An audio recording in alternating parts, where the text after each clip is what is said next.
22 साल की उम्र में ये जेल में आए थे और 18 साल इनको जेल में हो चुके हैं। मेरी ज़िंदगी में सबसे कीमती चीज़ मेरी वालिदा थी। मेरी वालिदा का इंतकाल हुआ, मैं उनको देख नहीं सका। जनाजे पर भी नहीं जा सके। नहीं, मुझे 3 महीने के बाद बहन ने आके बताया था कि वालिदा का इंतकाल हो गया।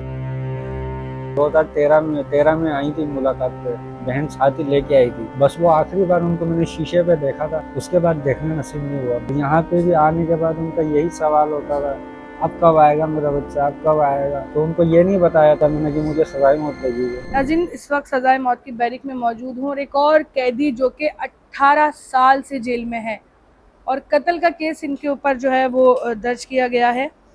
इनकी कहानी ऐसी है कि इन्होंने जेल में आने के बाद ज़िंदगी की हर नेमत को खोना शुरू कर दिया, हर आसाइश को, हर रिश्ते को, हर खुशी को अपनी ज़िंदगी से ख़त्म करना शुरू कर दिया। क्योंकि जेल की ज़िंदगी ऐसी है, जब आप 4 दीवारी में कैद होते हैं तो चीज़ें आहिस्ता आहिस्ता आपकी ज़िंदगी से ख़त्म होने लग जाती हैं। फरहान इनका नाम है और 22 साल की उम्र में ये जेल में आए थे और 18 साल इनको जेल में हो चुके हैं। फरहान की क्या कहानी है ये बात करते हैं और जानते हैं इनसे।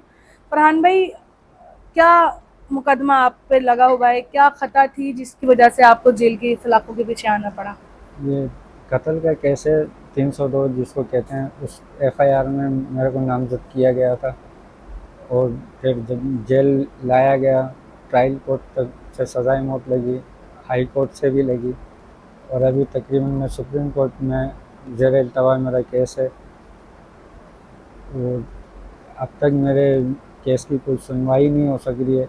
8 साल तकरीबन सुप्रीम कोर्ट में मेरी अपील को लगे हुए हो चुके हैं, क्योंकि मेरे पास वसाइल नहीं है, ना वकील कर सकता हूँ, ना वकील है मेरे पास। और अब तक कोई पैरवी केस की नहीं हो पा रही है, ना कोई है पूछने वाला। मैं अगर आपसे पूछूं तो हुआ क्या था वाकया, जिस वाकये के बाद ये सारी कहानी शुरू हुई?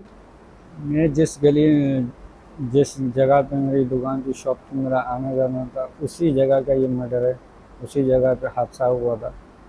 लेकिन वो कत्ल नहीं था, लेकिन लोगों को नहीं समझा सकता था कि ये हादसा क्या था। बज़ाहिर वो बंदा मर गया, मौके पे ही मर गया। उसको कोशिश भी की हॉस्पिटल ले जाने की, तो वहीं पुलिस ने गिरफ्तार किया। अब उन्होंने वही केस मेरे को नॉमिनेट करके जेल भेजा। और पहले तो मुखालिफिन ज़िंदा थे, वो आ रहे थे। अब उनका इंतकाल हो गया, अल्लाह उनकी मग़फ़िरत करे। काफ़ी टाइम तक वो पीछे आ रहे थे, उनसे बात भी की थी, कोशिश की थी उनको समझाने की, माफ़ी मांगने की किसी तरह वो, लेकिन इतने अरसे के अंदर उनका इंतकाल हो गया। फिर उनके जो मुद्दई के जो भाई थे उनका भी इंतकाल हो गया। अब वो फैमिली यहाँ से जा चुकी है। ना उन्हें इंसाफ मिला ना आपको? जी जी, बिल्कुल ऐसे ही है। अब किसी अगर इन्वेस्टिगेशन होती तो कम से कम पता चल पाता है कि भाई मैं इस केस में नहीं हूँ। वक़्वा जो था, अगर वो सही वेल उसको इन्वेस्टिगेशन किया जाता तो मुझे ये ज़िंदगी के 18 साल ना गुजारने पड़ते। और जिस ये बड़े कीमती 18 साल थे। जवानी की उम्र के जो साल होते हैं वो बड़े कीमती होते हैं, पूरी ज़िंदगी उन्हीं पर निर्भर कर रही होती है। बिल्कुल जी।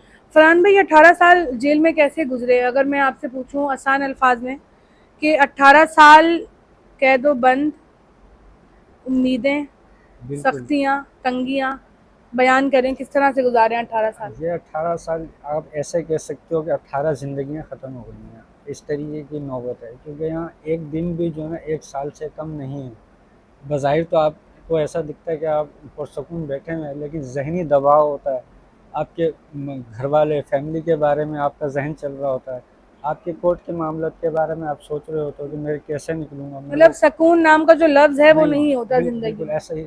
एक लम्हा भी आपको ज़हनी सुकून नहीं मैसर आएगा। हर वक़्त तकलीफ़ में रहेंगे आप, इतनी अज़ियत भरी ज़िंदगी है ये। जेल बहुत तकलीफ़ दे। इससे हम तो ये कहें, जो किसी के दुश्मन भी हो तो वो भी इस जगह पे ना आए। इतनी ख़तरनाक जगह है ये। क्या देखा है 18 साल में? अगर मैं पूछूं, सुबह उठते हैं तो क्या सोच कर उठते हैं और रात सोते हैं तो क्या सोच कर सोते हैं? हर सुबह ये एक आस होती है कि शायद इस बार कोर्ट्स में कुछ बेंचें बने, कुछ काम हो, शायद हम भी इस महीने चले जाएं। ऐसे ही आस होती है। इसी उम्मीद के ऊपर तकरीबन कैदी जीते हैं। यहाँ हमारे बहुत सारे कैदी भाई ऐसे हैं जो बहुत मुझसे भी ज़्यादा अरसा उनको यहाँ गुजर चुका है, लेकिन कोई उनका पूछने वाला नहीं। तो कितने कैदी ऐसे हैं कि वो यहाँ से निकल के कब्र में चले जाते हैं? जी हाँ, मेरा इसी बैरिक में 2-3 इंतकाल हो चुका है, सिर्फ इस आस में कि उनकी अपील चले और फैसला है, लेकिन अपील नहीं चली, उनका इंतकाल हो गया। क्या कुछ खो दिया इन 18 सालों में इस कैद की वजह से? इस 18 सालों में मैंने अपनी ज़िंदगी के सबसे अहम तरीन लम्हे खो दिए। मेरी बहन, उसके बच्चों के लिए मैं कुछ नहीं कर पा रहा। मेरी वालदा का इंतकाल हुआ, मैं उनको देख नहीं सका। उनको जनाजे मुझे पर भी नहीं जा सकते? नहीं, मुझे 3 महीने के बाद बहन ने आके बताया था कि वालदा का इंतकाल हो गया। मैं तो चेहरा तक भी नहीं देख सका। आखिरी बार वो जब मुलाकात में आई थी 2013 में आई थी मुलाकात पे, बहन साथ ही लेके आई थी। बस वो आखिरी बार उनको मैंने शीशे पे देखा था, उसके बाद देखना नसीब नहीं हुआ मेरे को। ये जो अज़ियत, ये तकलीफ़ है, क्योंकि मेरी ज़िंदगी में सबसे कीमती चीज़ मेरी वालदा थी। मैं काम पे से आने के बाद भी वो मेरे को अपने हाथों से खाना खिलाती थी। कभी बाहर रहते हुए ऐसा नहीं था कि मैंने अपने हाथ से खाया हो। वो बाकायदा मेरा इंतज़ार करती थी कि ये कंपनी से आने वाला है, खाना लगा के वो बैठी भी होती थी। और यहाँ पे भी आने के बाद उनका यही सवाल होता था, अब कब आएगा मेरा बच्चा, अब कब आएगा।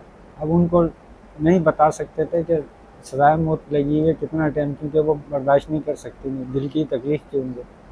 तो उनको ये नहीं बताया था मैंने कि मुझे सज़ाए मौत लगी हुई है। मैं उनको यही कहता था कि हाँ, अभी केस चल रहा है, इंशाल्लाह जल्दी आ जाऊँगा। वो इसी आस में इस दुनिया से चली गई।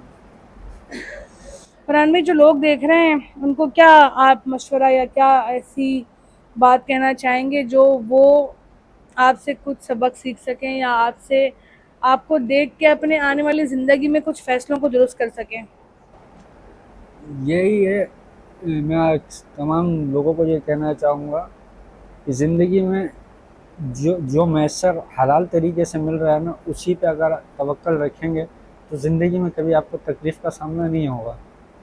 और जज्बात और गुस्सा अगर इस पे हावी आप पे रहा तो आप बहुत बड़ा नुकसान उठाएंगे। ये वो लम्हात होते हैं, फिर बाद में पछताने से भी कुछ नहीं होता। आप तौबा भी करो, माफ़ी भी मांगो, तो अब आपके सामने मैं अल्लाह से भी माफ़ी मांग रहा हूँ, अपने किए पे शर्मिंदा हूँ, लेकिन अब तक मेरी सुनवाई नहीं है। यही आस है कि अल्लाह पाक कोई असबाब बना दे। इंशाल्लाह।